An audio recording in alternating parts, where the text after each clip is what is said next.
Kami kung snapping mga tinda, 20 na boxes ito. Yung iba ay dinala ko sa unang tindahan. So, ang ginawa ko ay iniisa-isa kong rinipak itong snappy. Ito.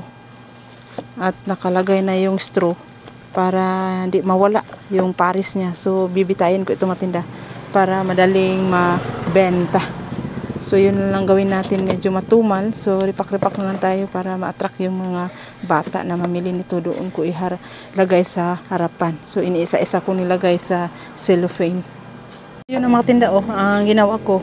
Dapat kung ibitay mo, 2 beses mo itong bugos para hindi siya mahulog. Kadelikado pag mahulog siya ito. Ay, madamage ito, madali itong mabasag dahil ang nipis lang kanyang mga nilagyan. So dito na siya nakalagay mga tinda. Ang ganda na tingnan.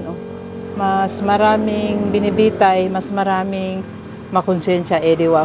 Maraming ma-attract na mamimili mga tinda. So dinamihan ko at saka yung iba ay prepare dito yan sa harapan. Pag bungad nila, wow, kita na kaagad ang mga itong snappy. Benta ko niyan ay 12 pesos. Yung kapital niyan ay 5.80 centavos matinda.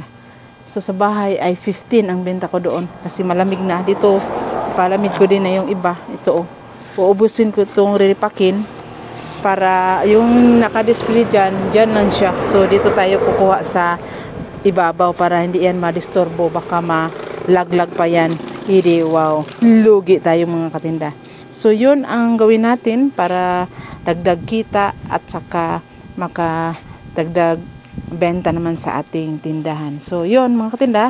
So yun ang gawin nyo kung gusto nyo na saka ganun pagkatali para 2 beses para pag lagay mo dito ang wire. Hindi siya kung wala siyang nito baka malaglag. Wala siyang makapitan. Wow. So yun mga tinda. Kumuha tayo ng 3 Coke na 1.5 at saka 3 1.25. Mga pugi, follow your dreams, ha? Follow your dreams. Follow my YouTube.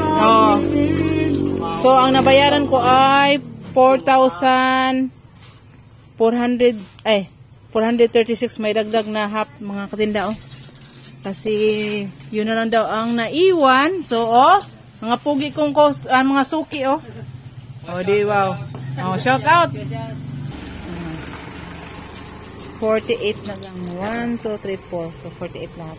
Tayo nagre-repack. Dumating itong Coke. So, ito ay dalhin ko sa una kong tindahan kasi wala akong ref dito magtinda.